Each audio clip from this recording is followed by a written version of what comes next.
Ok, Merci. Monsieur Latour, donc c'est vrai qu'on rêve tous, hein, comme vous, de terrasses au soleil ou à l'ombre sur nos places publiques. Un autre acteur qui est important sur nos places aujourd'hui, c'est, on le soupçonne pas toujours, hein, c'est la Française des Jeux, qui est présente évidemment dans beaucoup de commerces de tabac presse, mais la Française des Jeux qui rend aussi d'autres services publics qu'on soupçonne pas et dont Monsieur Christopher Jones va nous parler. À vous, Monsieur Jones. Oui, bonjour à toutes et tous. Est-ce que vous m'entendez normalement? Oui, Impeccable. oui, moi, je comprends, Eh très ben, bien. c'est parfait. Merci en tout cas de votre invitation. Juste, moi, je notais dans le programme de cette conférence qu'il était pardon, indiqué que les places des villages, des petites et grandes villes façonnaient l'identité des centres-villes. Alors, c'est parfaitement vrai. De même que l'attractivité des centres-villes n'est pas obligatoirement liée à la taille, à leur taille, mais à l'intensité des fonctions qui y sont implantées. Et parmi ces fonctions, il y avait évidemment des fonctions médicales, des fonctions d'intérêt général, services publics, services privés, mais aussi des fonctions commerciales et sociales, et notamment avec les commerces dits de proximité que sont, et monsieur en a parlé juste avant moi, que sont les bars, les tabacs et les presses, pour ne parler que des points de vente dans lesquels la Française des Jeux est très présente. Alors nous Française des Jeux, bien évidemment, pas les seuls dont l'activité participe à l'attractivité et au dynamisme commercial des cités ou des quartiers établis autour d'une place ou pas, mais nous sommes devenus un acteur majeur de l'animation commerciale des espaces, aussi bien urbains que ruraux. Alors juste, je voudrais vous donner quelques chiffres clés et des éléments de compréhension. FDJ est présente dans plus de 11 000 communes en France, c'est-à-dire dans plus de 2700 communes de 1000 habitants et moins, et dans 8000 communes de 3500 habitants et moins. Voilà. FDJ, c'est quand même le premier réseau de proximité de France, avec 30 000 points de vente.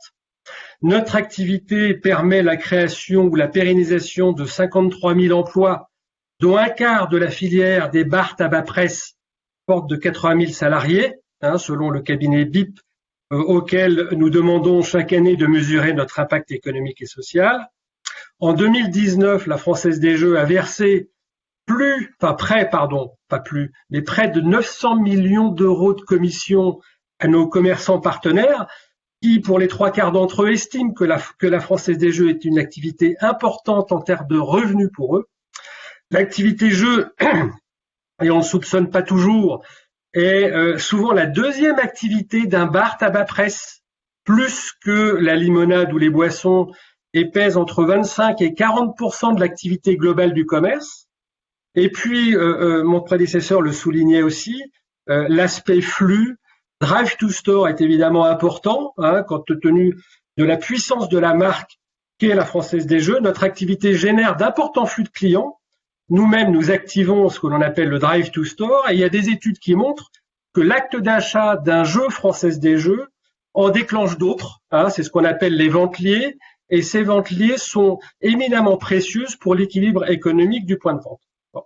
Quand on interroge nos concitoyens, ils sont plus des 2/3 à considérer que la Française des Jeux participe au maintien du commerce de proximité, mais ce dont il faut avoir conscience, c'est que nos partenaires principaux, donc que sont les buralistes et les diffuseurs de presse, sont dans une telle situation que cela exige que nous évoluions. Nous sommes passés de 42 000 points de vente à 30 000 en l'espace de 15 ans, et puis le cœur business de nos partenaires, que je citais à l'instant, sont en décroissance. Les ventes de tabac déclinent, alors même si la période de confinement est un parfait contre-exemple, mais globalement et sur la durée, les ventes de tabac déclinent, et les nouveaux modes de consommation de l'information et de la presse impactent évidemment les marchands de journaux. Il n'y a qu'à connaître la situation des kiosquiers parisiens pour s'en convaincre. Donc face à ces difficultés, notre modèle de jeu pourrait être en péril. Notre modèle, c'est un modèle extensif, c'est basé sur un très grand bassin de joueurs. Aujourd'hui, c'est 25 millions de clients et est basé sur des mises modestes. Alors, nous devons évoluer. Monsieur parlait tout à l'heure de l'évolution des CHR et comment attirer plus encore les clients et comment faire en sorte que la population vienne dans ces dans ces commerces physiques et comment ils participent ainsi à l'animation des places et des quartiers de nos villes et nos villages.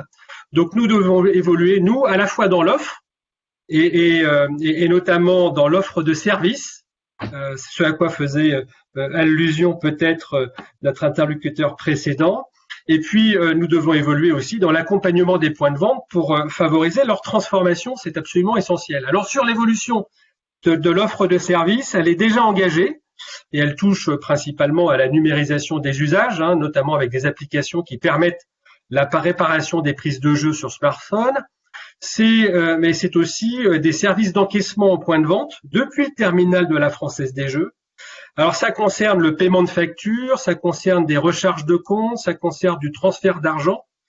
Et s'agissant du paiement des factures, ce à quoi on faisait référence à l'instant, c'est notamment le partenariat qui nous lie avec la Confédération des buralistes dans le gain de l'appel d'offres lancé il y a un peu plus d'1 an par la Direction générale des finances publiques et qui permet désormais aux citoyens, aux clients de nos points de vente en centre-ville, encore une fois, de payer cantine, taxes d'habitation, contravention, et demain, puisque ces services ne vont cesser de s'étendre, demain de payer notamment des loyers, puisque nous nous associons à certains bailleurs sociaux. Voilà. Donc ça, c'est la partie service que l'on comprend bien et qui est un axe de développement de la Française des Jeux, encore une fois, qui favorisera le flux de nos clients en point de vente et qui servira bien évidemment le développement et l'attractivité des places et des quartiers. S'agissant de la transformation du réseau, notre ambition est quand même de développer des initiatives afin d'être en phase avec les nouveaux standards et codes de commerce de proximité. Le commerce de proximité doit se réinventer et nous devons y participer. Donc notre effort portera sur le point de vente lui-même, via un soutien à l'optimisation du parcours. Je dois dire que le confinement, de ce point de vue-là, a contribué à accélérer l'adoption par les consommateurs de nouveaux usages, tels que la dématérialisation des prises de jeu et le paiement sans contact. Donc, il nous faut, nous, Française des Jeux, regarder comment fluidifier et le parcours client et personnaliser notre offre.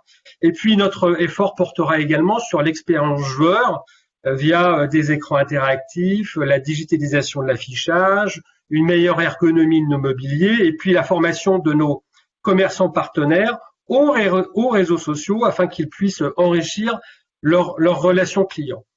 Un mot pour conclure, parce que je veux pas être trop long.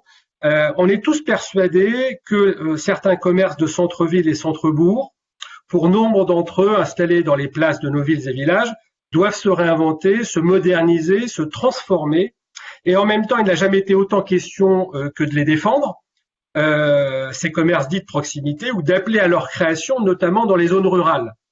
Alors pour notre part, nous y employons, d'abord en prenant des mesures de soutien en faveur de notre réseau existant. Donc, je ne vais pas les développer là présentement, mais elles existent. En réfléchissant par ailleurs au moyen le plus adapté, j'espère qu'on aura des annonces à faire sur ce point, donc en réfléchissant au moyen le plus adapté pour éviter la fermeture définitive de nos commerçants indépendants, ayez à l'esprit quand même que près de 20% de notre réseau est aujourd'hui fermé temporairement.